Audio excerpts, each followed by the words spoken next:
I've always said about debt, I'm not against borrowing. You can borrow money. Every business and countries have done well by borrowing. There's nothing wrong in borrowing. It is what you do with borrowing. You must borrow for production, not for consumption. If you borrow for production, Ruben, you get it right. This country started on the right footing. The first loan ever requested by this country was in June 1964 by Tafawa Balewa.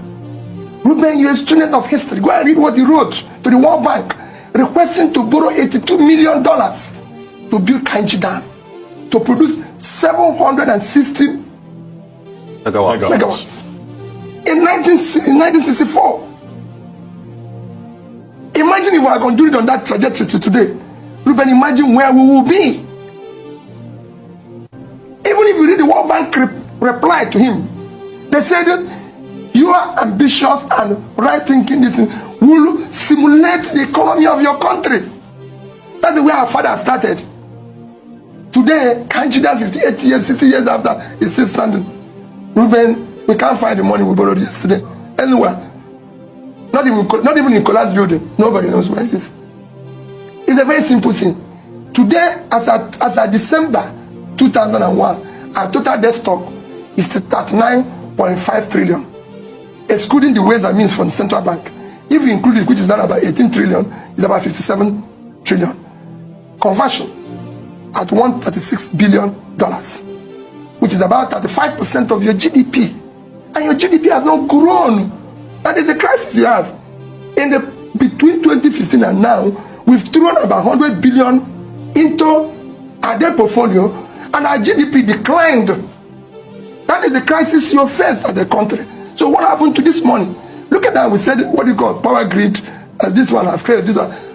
Between 2015 and today, Egypt and neighbors have doubled their power generation from 28 to 55,000 megawatts. And you know how much they put in it? They have only spent only $10 billion. Is that? I'm not going. Is Egypt? Go and look at it.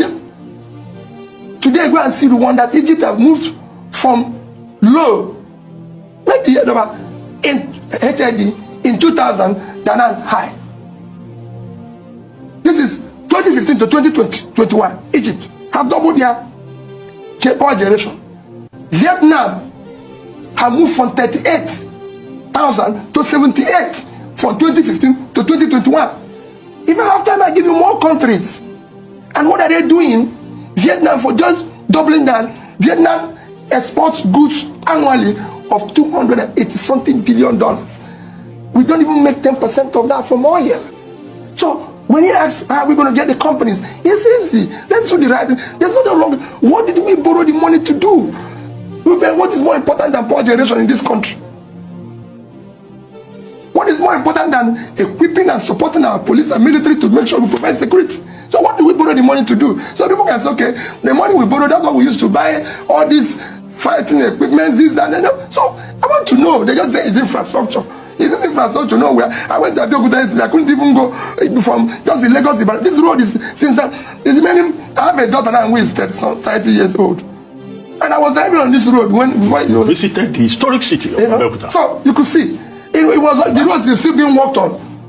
Since I came to Lagos, they are working on that road. So what is all this borrowing about? Let us be specific. What are we borrowing? That is, he asked me a question. What will you do? I will do it differently. Nigerians will know the reason for borrowing, and it must be borrowed for production. Nobody will spend a kobo or a dollar or borrow the money for consumption. Instead, we will all starve. That's why I told everybody, I've said, there's nothing to see again. No. We must rebuild this country for the future.